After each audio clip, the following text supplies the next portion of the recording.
I'm Linda. I'm from Senegal. I'm an artist, and I guess I used to say I'm a multidisciplinary artist, but now I just kind of feel like it's redundant. um, yeah, I use a bunch of different mediums. I train my own GANs. Um, I do a little bit of coding. I also have I guess I started with a more traditional painterly practice, and my background is in design. I worked as a visual designer and interaction designer for about a decade before I made the transition to being an artist full time. Full time is a strong word. I still do it kind of part time. Um, what else? Yeah, it's been kind of crazy since. So basically, around the time I found out about Web3 and joined the VCA residency, I had been sort of trying to get into the traditional art world circuit for some time, applying to residencies, doing interviews for that, and ended up sort of doing a short one before a friend introduced me to NFTs, and it was around it was 2020 at the time, and I did a bit of research, and I didn't really understand what was going on because it was, at the time, it was like crazy. It was like PFPs everywhere, and Beeple sale. At some point, the Beeple sale happened, and everybody just kind of, there seemed like to be this huge like rush, and I just didn't really feel like it was a space for me. So it took me a while to actually decide to mint my first NFT. So that was around 2021, the spring of 2021. Um, and then shortly after that, I discovered VCA, and I applied to the residency when they launched the first open call. And yeah, I ended up being part of the first cohort, and it was an incredible experience. I remember actually when I started the residency, I was just coming down with malaria. So I would tune into the sessions with like a crazy fever, and I had to take my medicine, but it was worth, pushing through, because I feel like it's the experience that really gave me the courage to feel like, the Web3 space was for me, and I could carve my own little world in it. Yeah, so that's sort of how it started. Um, Things to show you. So I guess I'm currently, and I guess this is kind of relevant to my practice as well. I'm currently working on a IRL exhibition. So this is the first exhibition I'm actually going to do in my home country. Um, I've done a couple of group shows, but this is sort of the first time my work is going to occupy a fairly important space in a local gallery. And it's sort of exploring the changes to my the urban sort of changes to my hometown over the last 20 years. It's sort of gone from, I think the population has gone up by 15 or 16x, which means like it's completely exploded. It looks unrecognizable when I walk through the neighborhood where I used to live. It just looks completely different. It's kind of, and so I'm trying to retrace my family's history in the city, because they've um, they've been living there since the 1800s. Um, so trying to figure out sort of their history through the space, like like occupied space, I guess. And it's going to be exhibited in here in Dakar, and my family's going to be able to see for the first time my art, which is kind of crazy. I mean, they've seen like stuff online, but I don't think it registers to them that I am an artist yet. So um yeah, that's what I'm working on at the moment. So I'm going to try and show you. I'm trying to figure out how to do this. Give me a couple of seconds. It's gonna happen. All right. But I guess while I do that, while I just put things on the browser so I can share if you have any questions about my like background before I talk about this work. Feel free to chime in. Hi. Hello. Nice to see you here. My name is Anton. Yeah, I was looking through your works. I find them, all of them are really beautiful. I feel like a Thank bit you. close to things I do and I like. And I wanted to know about your inspiration, maybe artists you like and who inspire you, and uh, yeah, how do Mm, you, yeah, something about this. for sure. So I am there's a couple. So I favor abstract art for many reasons. And so I think the first artist who really made a mark on me was Julie Miretu. And she is an American artist with, Ethiopian origins. And she sort of has a background in architecture and does these incredible compositions um, that are sort of inspired by the, you know, space we occupy as humans and the flow of bodies through space. And it's something that's, I remember seeing her work and thinking to myself, I've never really seen a black woman artist from the continent like myself. And so she became a huge inspiration to me. There's also Alma Thomas, who's one of the abstract expressionists from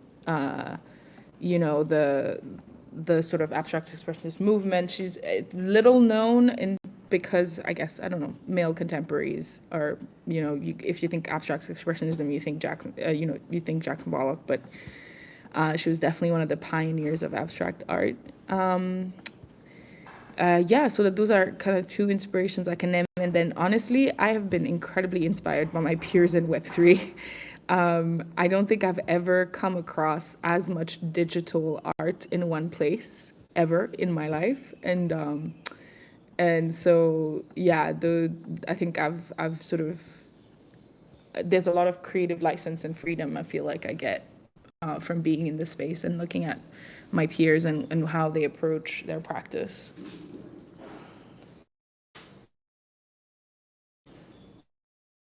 Yeah, Thank thank you.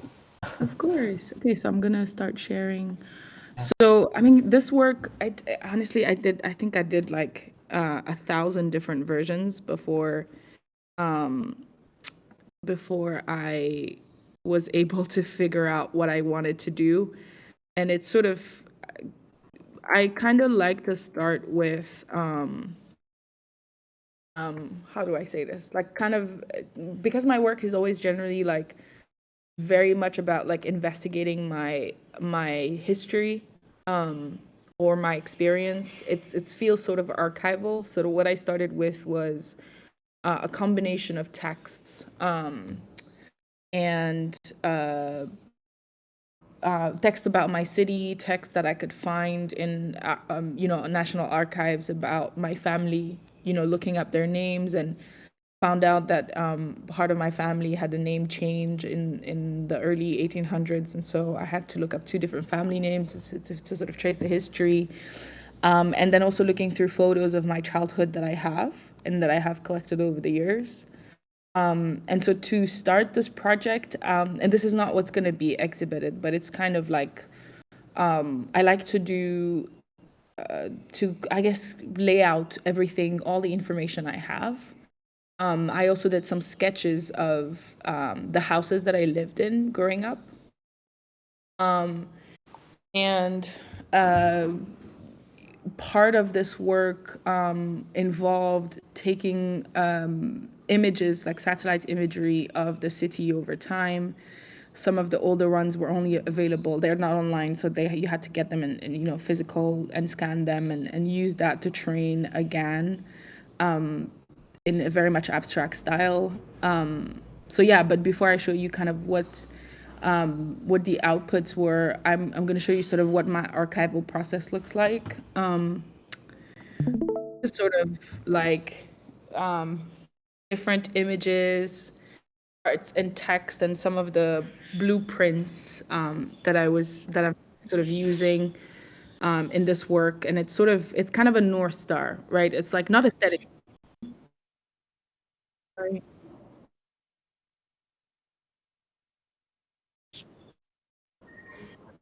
Oh, can you see now? Yeah, yeah, yeah. Awesome.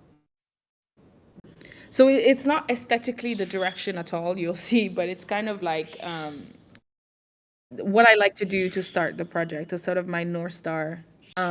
It's got like, intimate text, it's got like images of people in my family, it's got some of the plans, the blueprints of the places I grew up as I remember them.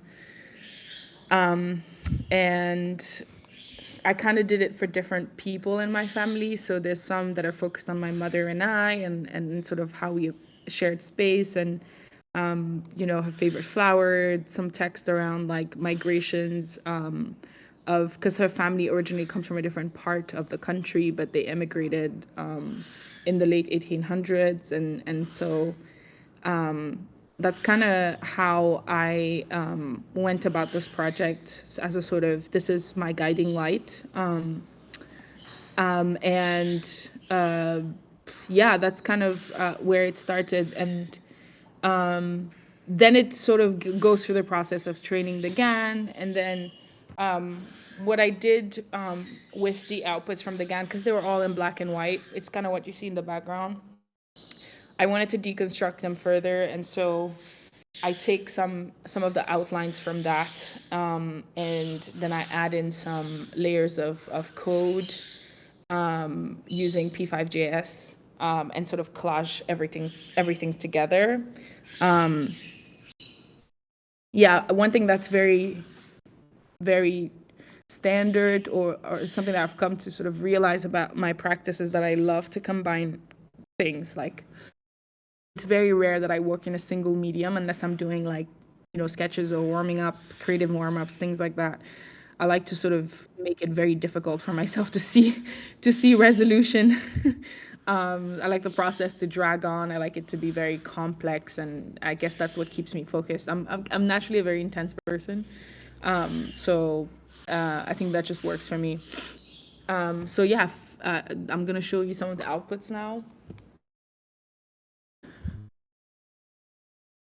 So there's about 18 works in this collection.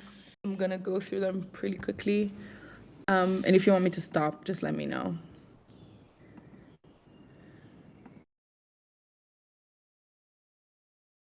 Kind of recognize some of the shapes of the, like some of the abstract, sort of more architectural shapes, some of the lines, like for example, in satellite imagery of a place, you'll have a lot of electricity lines. Like this, it's funny because like when you think of an urban landscape, you're thinking buildings, but the thing you're gonna see the most in pictures is actually like lines of electricity and cables. There's just a lot of cables.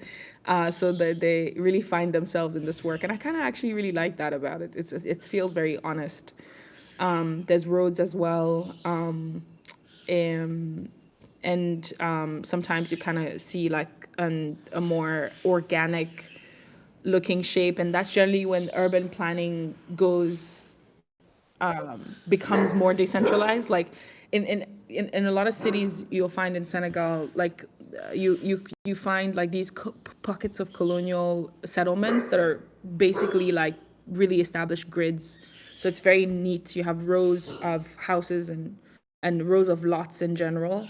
And then as the city grows over time, so this is post-colonization, you don't have as much urban planning, or not in the same style. And so it starts to look more organic and feels like a little bit more dispersed. But I think there's also something very beautiful about that. So yeah, I'm gonna keep showing.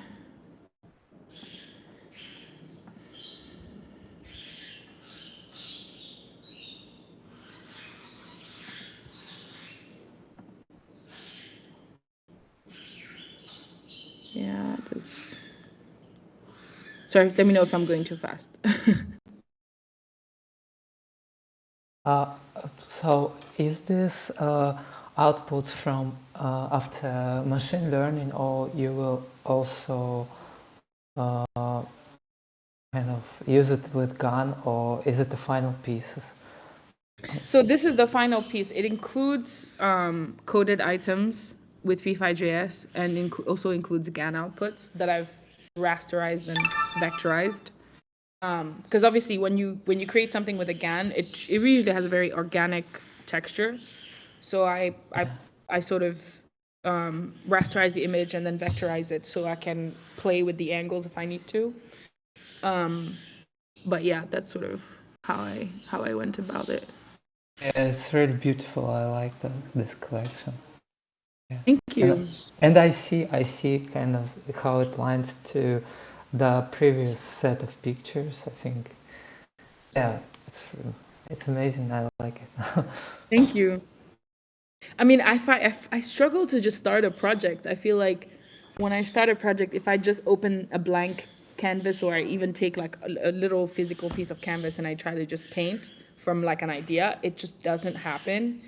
I have to sit down and like, I don't know, come up with my guiding principles of in some way. They're not really principles. I mean, you've seen what I like, the sort of art, the mood board or whatever you want to call it that I showed you. It's really just a way to sort of get through the nerves. I think it's really about nerves for me. I get a lot, I feel like a lot of pressure to come up with something when I start. And so it feels easier to just start with not the end product, to just start with literally the goal or just sort of way to synthesize or process my thoughts before I get to actually doing the work. Because by the time I get to doing the work, I'm excited, right? Like I've played around with this in the same programs that I usually use. I've just like messed around a bit. I've gotten through the anxiety of like, the start. I don't know if anybody gets it, like starting anxiety, but I do. And so I get through that. I do. Yeah, and so by the time I get to like actually making something, it like sort of happens a lot easier, and I don't have to second guess myself all the time. So do you plan everything when you, like, there is a lot of things that you've done to get this output, right? So do you plan it usually? Do you always know what you're gonna do for the artwork, for the final piece, or it just goes like experimenting and flowing?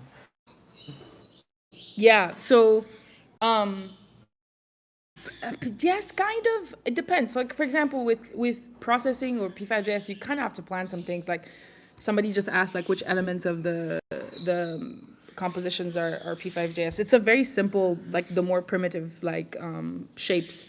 It's also what I use to collage everything together because I want to sort of have a randomized way of stitching things together. And so I use that because if I just go with my own hands to collage things, I feel like I don't know. There's not a lot of poetry in that. But yeah, some of the more primitive shapes and then sort of collaging them all together into one. It also makes the process a lot faster. Like if I'm working on a collection of like 20 pieces, like I'd rather just create like a small script that just brings everything together as opposed to like do it by hand, basically. And the GAN parts are like vectorized, so they the way they come out from the GAN looks a lot more like this. Let me just show it. Like if you look at this, do you see the background that's white? That's the GAN outputs. It's much more organic and like a little bit more chaotic. So what I do is kind of I vectorize this, and then I take the bits that I like, if that makes sense. Yeah, yeah, awesome. Oh,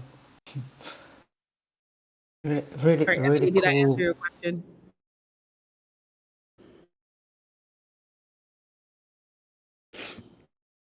Oh, maybe you can't talk. No worries.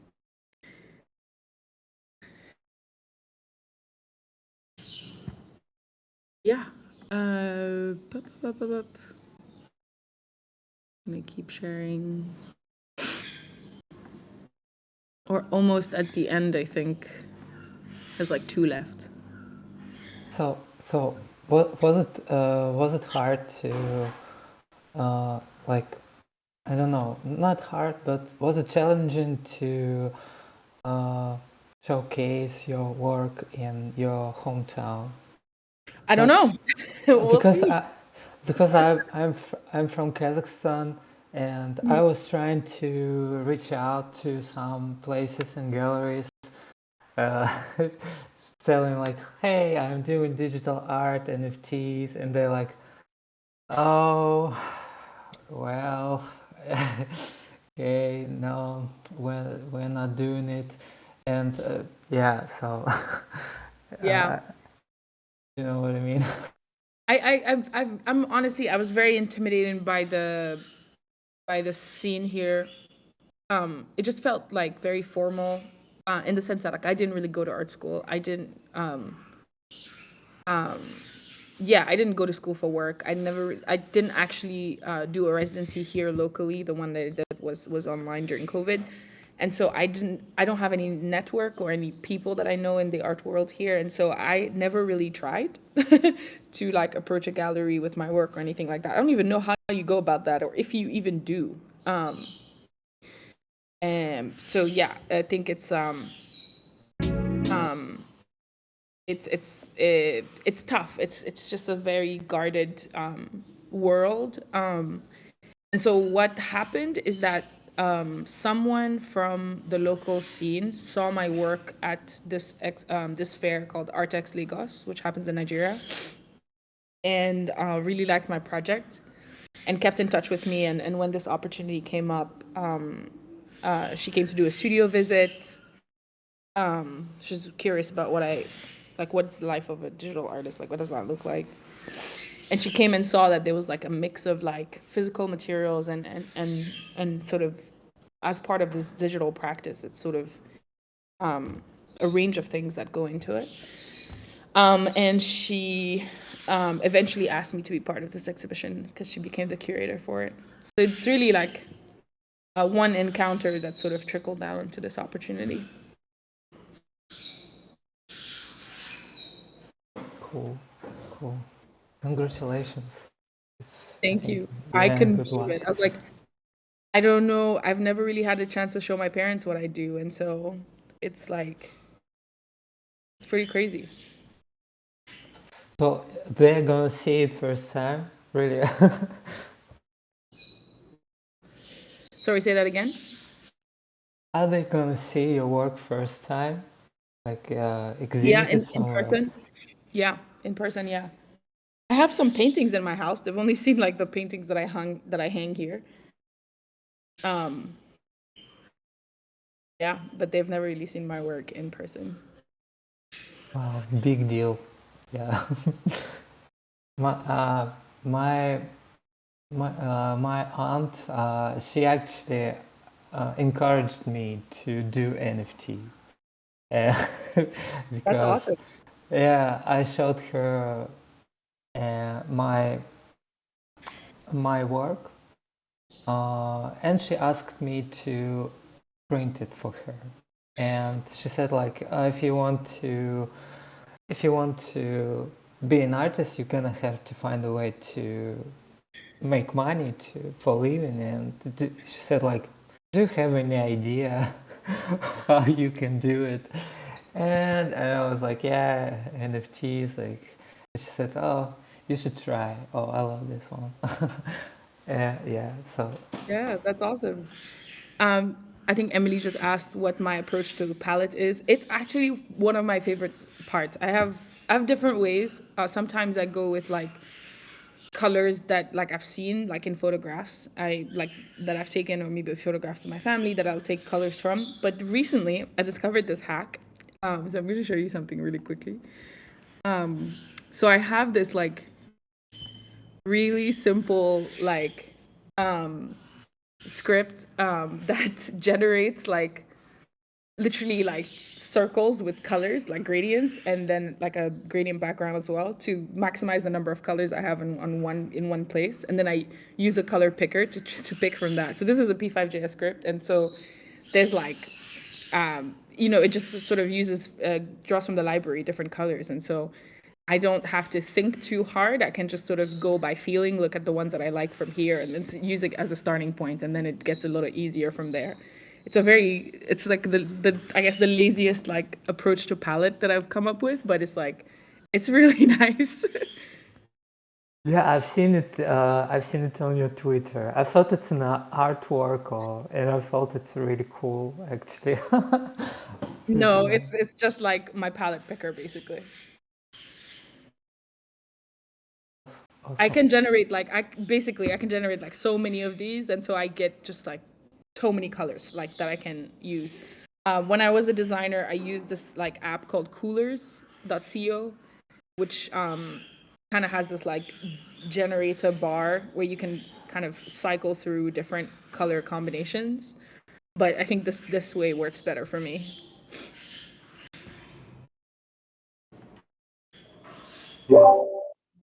Hi, Linda. Hello. Congratulations. I really love the pieces. They're really cool.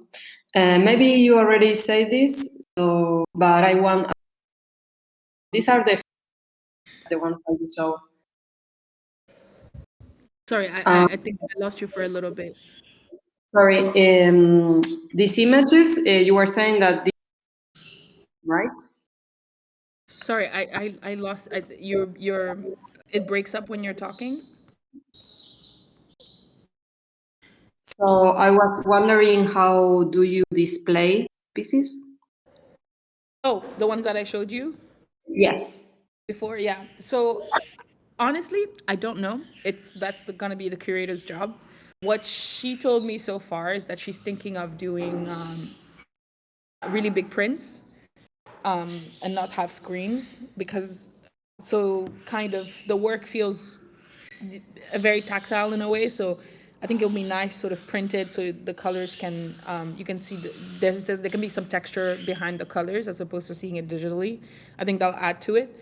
Also because I was also noodling with the idea of using a paper that you do like architectural drawings on, or urban plans or blueprints, things like that, to give it that texture as well.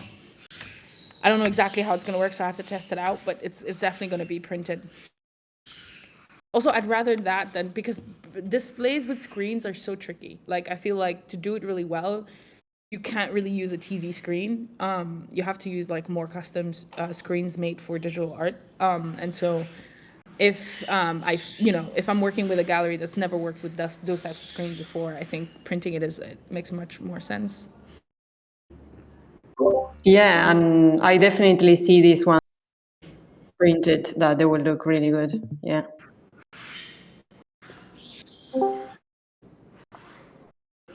Thank you.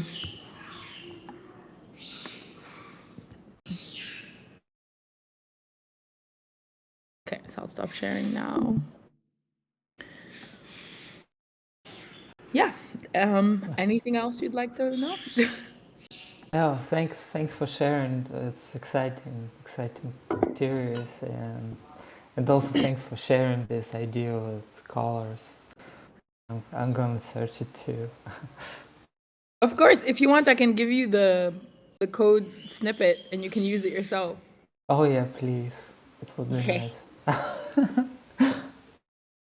How's the art scene in Senegal? So, one of my friends is actually she's a filmmaker. She just came back from school, and she's much more immersed in the scene. And so, I don't know. I didn't know much about it, but through her, I'm learning a lot. I know historically it's a very vibrant art scene. It's one of the Dakar, which is the city that I'm in, is one of the like uh, more kind of cultural sites on the continent, and so there's a lot happening all the time. There's a sort of biennale that happens every couple years. There's this other festival called Parkour, and what people really love to do is sort of turn the city into an art gallery where they use obviously typical like basic like galleries as spaces, as well as like more historical buildings, and just also people open their homes to put art in, and so you can kind of walk around the city and enter people's homes and look at art, and it's pretty cool festival that's called Parkour. And then, yeah, so it's always been very, very known for that. Like the car is very known for its art scene. In terms of culturally, what that means, I think they're still sort of, it's still very much removed from like the reality of the place, which is, I guess, similar in a lot of places too. It's until very recently there was a big emphasis on artists who are from Senegal, but like are diaspora artists that based elsewhere who exhibit here. But now I think we're seeing more local artists kind of in the scene, which is nice to see. Apparently, there's a lot of drama, a lot of galleries that don't like to work with each other. But I think that's like everywhere. But it's funny to hear about those stories too. What do you mean they don't like galleries don't like to work with each other? Why could that Some happen? galleries, there's like some drama that people have, but I guess that's just like humans. We like drama. There's always fights.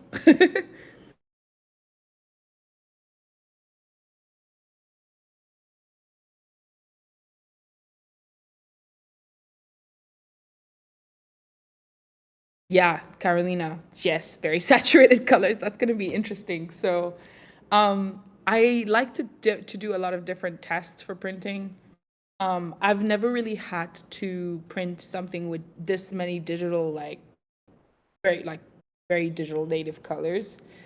I know that we can get to maybe close to what it looks like on a screen, but definitely not. I think there's going to be some compromises here and there.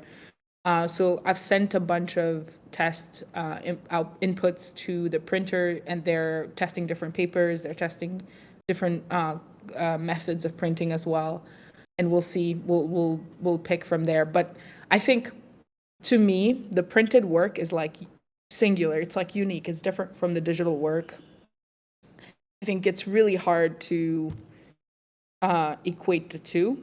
Um, yeah, there's just a different feel to it. There's a different experience you have with it. Um, and so I think it's almost a work of its own to figure out what the printed looks like and how it stands out on its own, as opposed to just getting the approximate of the digital. I don't know if that answer makes sense.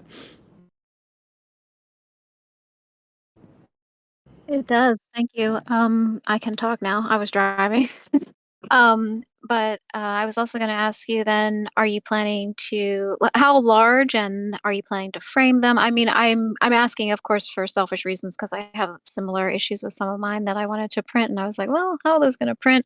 And then if it's larger and it has really sort of super saturated colors, is it going to look terrible? And then if you put it under glass frame and so on and so forth. And also another detail, I just curious about what you do is when you print something, do you sign it as if it is a one of one piece of artwork, or do you tie it to the NFT in any way? Or those are all Mm, my all related questions, but thank you so much. good questions. So the curator doesn't want to frame them. She wants them to hang. So she has this like suspension idea, where they're just going to be suspended essentially with clips from the top. She's thinking of um, having a very large size, at least 2 meters in height. I think that's going to be very overwhelming, personally, but she doesn't seem to think so. I think the gallery is also huge, right? Like the space that we're exhibiting, it's actually it used to be an old warehouse, for storing sacks of peanuts. So the very high ceilings. It's very wide. There's a lot of space, and so you kind of need something to stand out in there. So I think I'm a little nervous about that, but she seems to think it's gonna work, and so we'll see how that happens. But I know she's only planning to print in large scale a subset, so something like 5 or 6 different pieces. Um, Previously, I've done an exhibition where I printed and framed. Um, at first, the frame was literally like kind of on the edges of the artwork, and I thought that was I didn't really like it. It felt like kind of the artwork is in a box. And so the second iteration that we did that I really liked, that was just for a different exhibition, was to sort of leave some like negative space between the frame edges and the artwork edges. I think that made a big difference. It just gave it more room to exist. I do sign them, and I do treat them as one of one because I haven't really done, I don't have a print shop. I've never really sold prints as like, like of my work yet. I've only printed for exhibitions, and they were used in that exhibition, and that was about it. And if somebody bought the print, they bought that print. Sorry, I have a bit of a cold. And when after sort of they buy the print, but they also always know that, sorry, my dog. So they also always know that it's a digital art, like digitally native artwork, and so they know from the get-go that there's an NFT version of it, etc. Which I think the gallery that I've worked with have made that clear before. So if they want to purchase the NFT or want to find out more about the NFT, we always sort of leave the door open for them to ask questions about it and inquire. But yeah, I know that it's possible to sort of embed something like maybe a QR code at the back of the print or something so that people can like scan to find out more about the NFT. But I kind of I want to have a discussion about it. The thing that I find is that in these exhibitions, sometimes it's the first time people sort of come across an NFT that's not a CryptoPunk or what's the other one called? Bored Ape. And so I like to sort of make it such that there's open a door to communicating about what this is and what it means, and so for people to find out more, so they and can talk to me about it, can ask me questions about it, because I feel like it just makes it makes a big difference.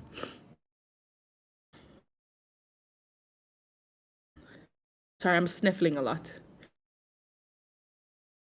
It's all right. Get well soon. Thank you. It's okay. I think it's just like everyone right now, right? Summer, flowers and stuff.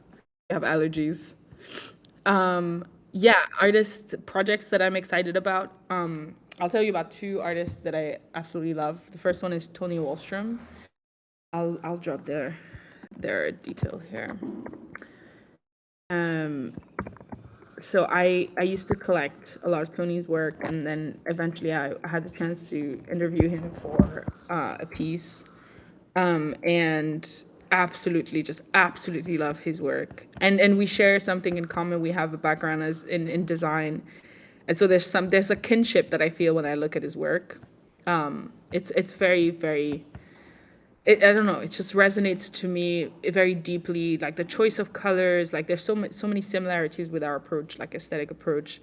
And yeah, so that's one artist I'm very excited about. And the other one is Holiday Salts, who doesn't mint enough.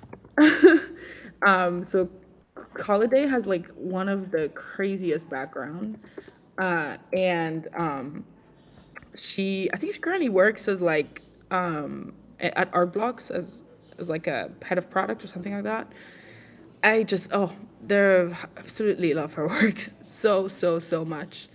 And she uses AI in like really interesting ways.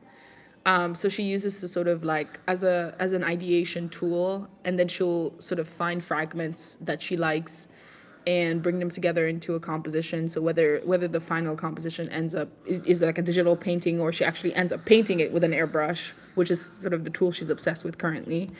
I just love the result. Love the result.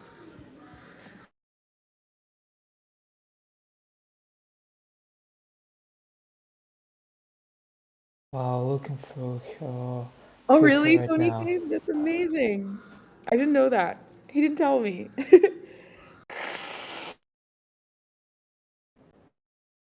Sorry, I'm muting to blow my nose. I don't want to subject you to that.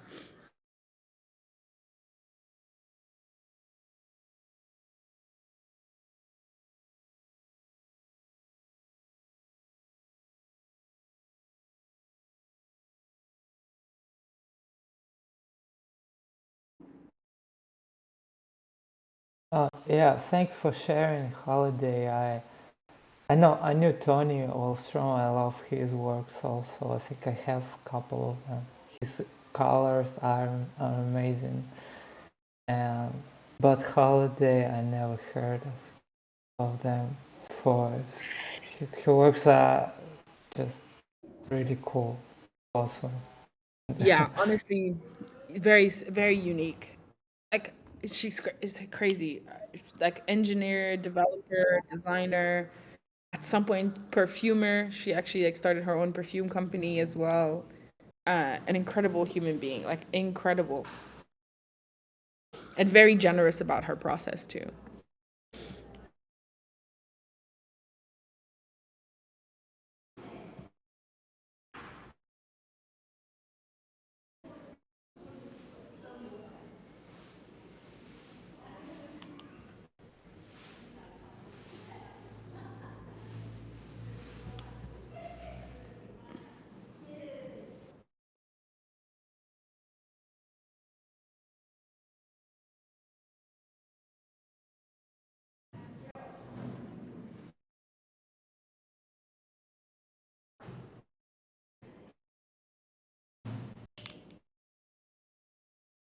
I just wanted to ask because I don't know. Uh, our cohort has ended like 2 days ago, and I feel a bit kind of, I don't know what to do next because it was so great. And yeah, and because you have had this experience before, I just wanted to ask uh, maybe some kind of advice or something, like share how where to go, what to do, like Yeah. just like from from your point of view and from your experience. Yeah, it does feel like a kind of an empty, a little empty afterwards when you don't have like people to meet with every day. Um, what did I do? I think one thing that carried me through the next few months after the residency was a collaboration with an artist from the residency. So Rose Jackson and I actually collaborated on a collection of, because she was experimenting with GANs and I was working with GANs, and so we sort of we have this collection called GAN Twins, where we merge our work, our GAN works.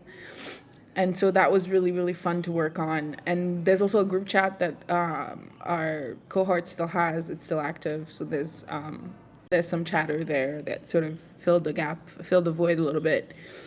Um, yeah, I think in general, like really this the way I don't know. I can't pretend to know anything about Web3, but I think if there is something that I've learned is that it's really about um, the relationship you nurture. So it sounds very cliche, but it's really true. You're interacting on Twitter with people you've not seen before, and you've had this really intense experience together, and you've probably sort of gotten closer to some people in your cohort. And I think keeping that flame alive will make you feel much less lonely in the space. And in terms of your practice, I think you can sort of take the things you've learned in the residency to, you know, grow it and continue to do that. Um, yeah, I think that's basically how I got through the months after. And it feels like you're always going to be part. Like I don't know, it feels like doesn't really end. People who've done the residency come back for sessions. They come back as mentors. There's always events that bring people together, and so it's sort of as a kind of lifelong membership at this point. Emily's question: at this point, are you mostly creating collection for specific shows? If not, how do you choose the platform that suits a collection you've built? Really good question. Mostly creating collection for specific shows. I was sort of on a rampage last year. I was minting like left, right, and center. I was mostly minting on Object and Foundation. Have a couple of super rare. Didn't really have the greatest experience there, and so I prefer working with Foundation. Um, and so yeah, I think right now it's definitely limited to very limited to projects that I'm commissioned for. because it just gives me a little bit of focus, and I get to enjoy taking time to work on my own collections that I, don't have necessarily somewhere to be just yet.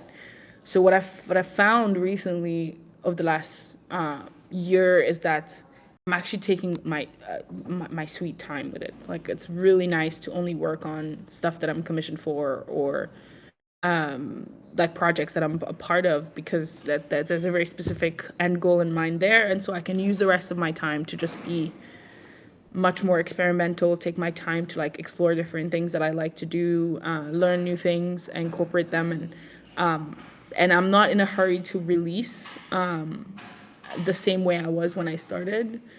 Yeah, I think sometimes I just want to let things sit a bit more. Especially, it's kind of a bear market too. Like, you know, I don't know. I like the idea of wintering in a practice. The idea that, there's ups and there's downs, and to use the downs for what they are. Like, go into hibernation, let things give things a space to breathe. Sort of, there's no pressure, there's no hurry to do something right away, because there's less happening during the bear market. And so I think I just want to embrace that idea of like, this is a sort of wintering of my practice, and things can be slower. Platform that suits a collection you've built. What I really liked about Foundation was the fact that I could use my own contract. So that was very important to me. And then eventually I even did some drops on Manifold, just Manifold without using Foundation. I also like that it makes it easy to do collaborative collections. I've only collaborated with 2 artists so far. And it's kind of long explorations where we continue to work together. Like Rose and I's collaboration, I think, was like the whole span of it. The first edition came out, and like something 8 months later, the second edition came out. I have this other artist called Ada, who's a photographer, whose work I use in this like collaborative collage collection. And we've done something about every 5 to 6 months. And so I think I like that that it makes it easy to do that in a very clean and transparent way that makes sure provenance is like solid.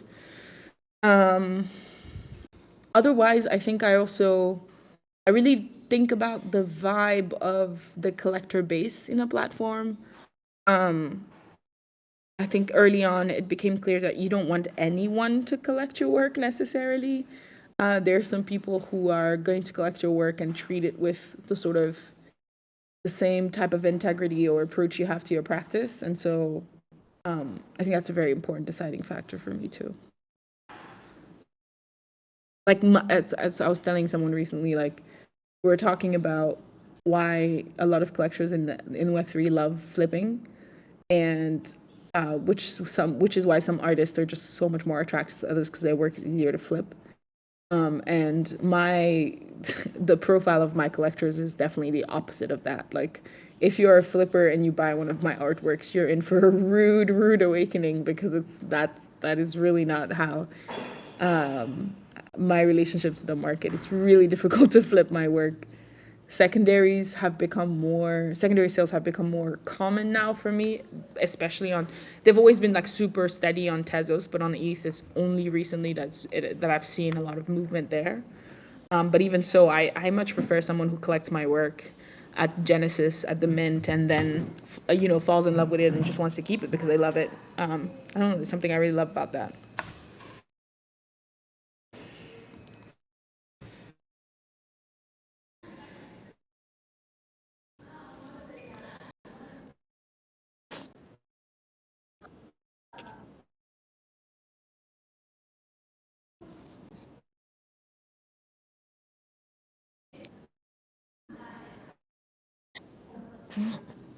Thank you so much, everyone, for the great questions.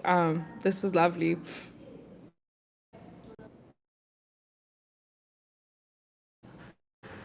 Of course. Yeah, for sure. Happy to.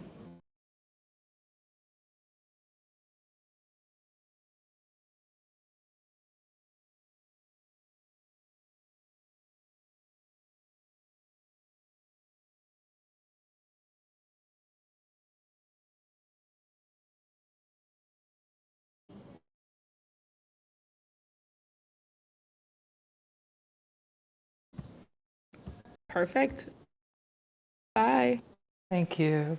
Bye. Bye, guys.